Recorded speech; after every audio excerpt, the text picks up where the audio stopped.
Hello friends, welcome to my another video. दोस्तों, आज की वीडियो में जानेंगे use of has, have and had.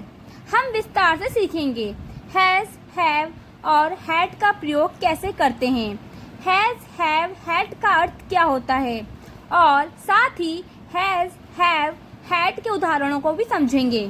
इससे पहले हमने अपनी पिछली वीडियो में जाना था इज, एम, आर और वॉज वर्ग का प्रयोग कैसे करते हैं।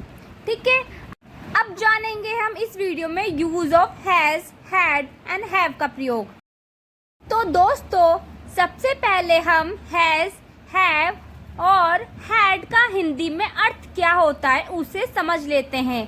हैज, हैव और हैड का अर्थ रखता है, रखती है, रखते हैं, रखता हूँ, रखता था के पास है आदि होता है। हैज, हैव और हैड ये तीनों सहायक क्रिया है, मीन्स की हेल्पफुल रहती हैं एक दूसरे के कार्य में।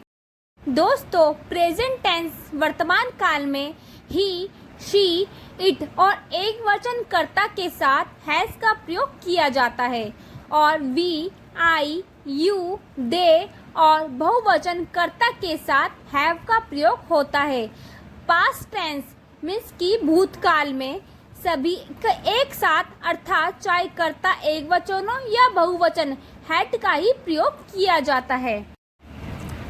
इंट्रोगेटिव सेंटेंस मीन्स की प्रश्नवाचक वाक्यों में हैज, हैव और हैड को कर्ता मीन्स की सब्जेक्ट से पहले लगाया जाता है और वाक्य के अंत में प्रश्नवाचक चिन्ह लगाया जाता है। जैसे एग्जाम्पल्स, फर्स्ट, क्या आप में अकल नहीं है, have you no sense. Second, क्या कमजोरों के कोई अधिकार नहीं होते, have the weak no rights. Third, क्या वह अच्छी स्मरण शक्ति रखता है, has he a good memory. Fourth, क्या तुम्हारी 5 दुकानें हैं, हैव यू 5 शॉप्स। जैसा कि आप देख सकते हैं कि इन सारे सेंटेंस में हैव, हैज का प्रयोग फर्स्ट में किया गया है, फिर बाकी अपनी बात कही गई है एंड लास्ट में क्वेश्चन मार्क लगा दिया गया है। इसी प्रकार के सेंटेंस को हमेशा से इंट्रोगेटिव सेंटेंस कहा जाता है। अब बात करते हैं अफर्मेटिव सेंटेंस के वाक्यों की।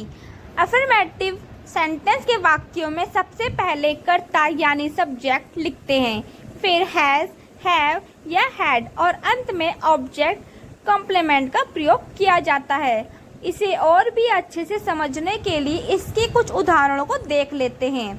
एग्जाम्पल, तुम्हारे पास एक कीमती कलम है, you have a costly pen. मेरे पास बहुत पुस्तकें हैं, आई हैव मैनी बुक्स। हमारे पास अनेक अधिकार है, वी हैव मैनी राइट्स। इसके और भी एग्जाम्पल देख लेते हैं। उनके पास 2 नौकर हैं, दे हैव 2 सर्वेंट्स। उन लड़कियों के पास प्यारा सौंदर्य है, those girl have lonely beauty. शाम के पास एक मकान है, शाम हैज़ अ हाउस। उसे एक आवश्यक कार्य है, he has an urgent piece of work. उसके बाल घुंघराले हैं, शी हैज़ कर्ली हेयर। दोस्तों, आपने इसमें एक चीज़ नोट की होगी, फर्स्ट कि किसी के पास कुछ होना तो उसके लिए हैव का यूज़ किया गया और हैज़ का।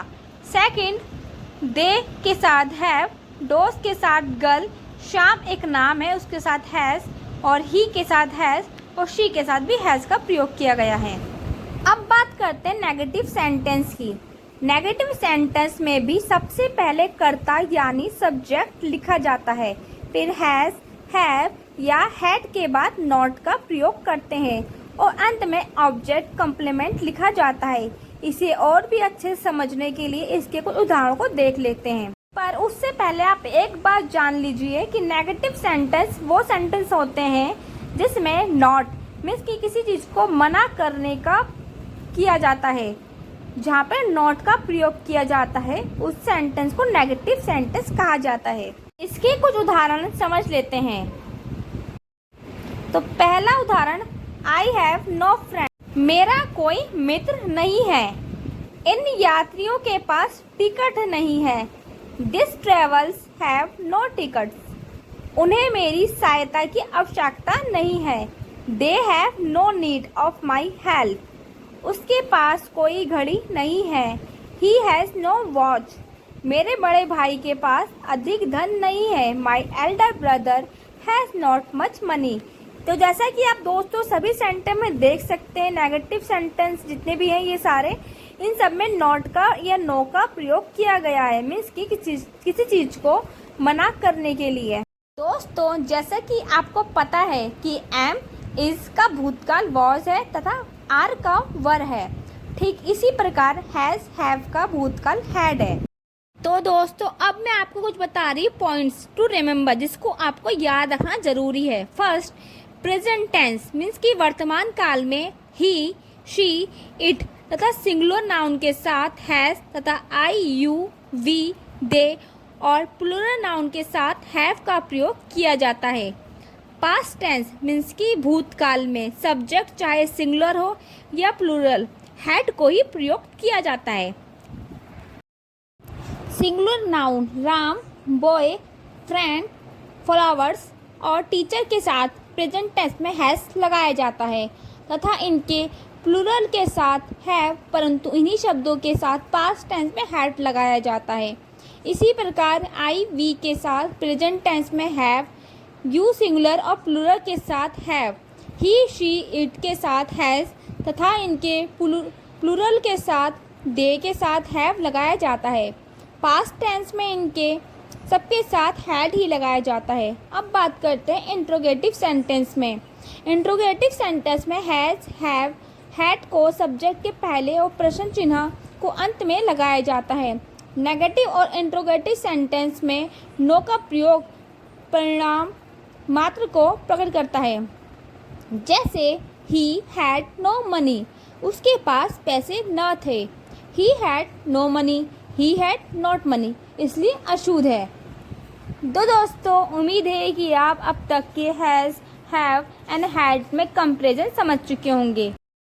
अगर आप मेरे चैनल पे नए हैं तो प्लीज़ मेरे चैनल को लाइक, सब्सक्राइब एंड शेयर करना ना भूलें। धन्यवाद।